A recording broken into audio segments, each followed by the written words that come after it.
back at a regional site after a couple years. How's it feel to be back? Oh, it's fun. Yeah. It's the best time of the year. You know, the kids work so hard, put on the line, and it's always a little bit of a relief too, because it seems like the last month of the season is so stressful, and you're fighting for position. Whether that's to host a regional, host a super regional, get in the regionals.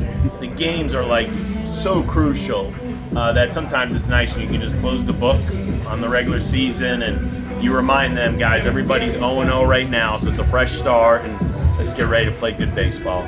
Decision on who's going to be starting tomorrow afternoon? Yeah, it's Patrick Forbes, you know, and I know Coach Williams is very diligent. Just wants to make sure everybody feels good.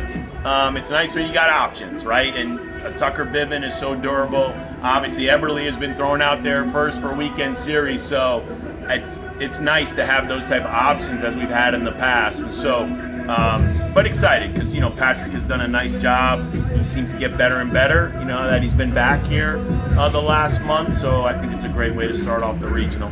We talked a little bit the other day about getting Matt Klein back and you know, is he going to be able to play, you know, back-to-back days this weekend, do you think, or you'll still be able to rotate through catches? Is that kind of the idea? I think I got the same question that everybody has, right? And for us, it's just take it one game at a time. You know, Matt's a professional.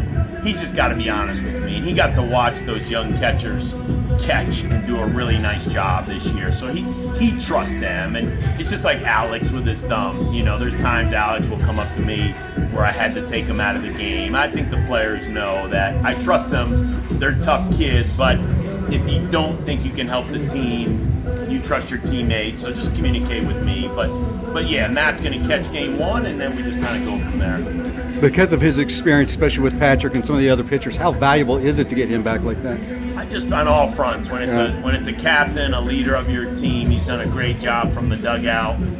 But now to get him out there on the field, you know, twofold, right? Defensively, you know, with the pitching staff, but that presence in the lineup. I'm not exactly sure where I'll put him in the lineup, but man, that is a professional, experienced hitter, and that can really stretch your lineup out, take some pressure off some other guys, and be a nice boost. When you look at East Tennessee State, do you kind of see a little bit like yourselves, like a team that's really Very doing well physical. offensively? Yeah, really good offense. Can do a little bit of everything. They obviously hit the long ball. They steal bases. You know, the good news, I think, at least I'm optimistic. We've played good against, you know, the good teams. We've played our best against the best teams. So hopefully that holds true in this regional. And we got a lot of respect for them. So, you know, our focus is all on ETSU. What we know is we'll play ETSU and we'll play one other team in this regional, and then, you know, we'll worry about that after the ETSU game. How hard is it right now at this time of the year, just in college baseball in general, when you're trying to balance what you're doing with this club right now, and there's portal stuff going on? There's just so much flying around. How hard is it to balance your own roster plus prepare for the rosters in the future? Yeah, it's just, I guess there's always a lot of unknown. You just don't know. You don't know what every kid, every family, every agent's thinking. So you just got to be open, optimistic. You got to be honest with kids where they are. And I'm not anti-transfer portal. I think it's really good for some kids. I think it's a great opportunity for kids to get to a spot where it's best for them.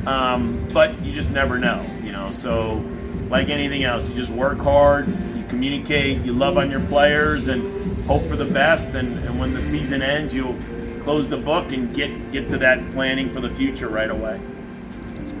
Speaking of close the book, does it kind of feel nice to close the book on the regular season and start fresh, like you said, 0-0, and just hit the reset button over the last 10 days for you guys and just come out with a, you know, maybe even almost like a renewed sense of energy? No doubt. I mean, those are the cards we've been dealt. That's the hand that we dealt ourselves, right? Like, so you make the most of it. And good or bad, I've got experience. We've got experience exiting a conference tournament earlier than we would have liked, but we benefited from that physically, mentally, and I really like our preparation to this point. So great weekend of scrimmages, great week and a half of practicing, and looking forward to going out and competing against somebody else. You mentioned Alex and his thumb. How is he feeling with that thumb? Again, like Matt Klein, you know, you just take it game to game, and such a tough kid, and and we're going to start with him. But fortunately, we've had Byram Hott and Tanner Shiver step up. So just like the catchers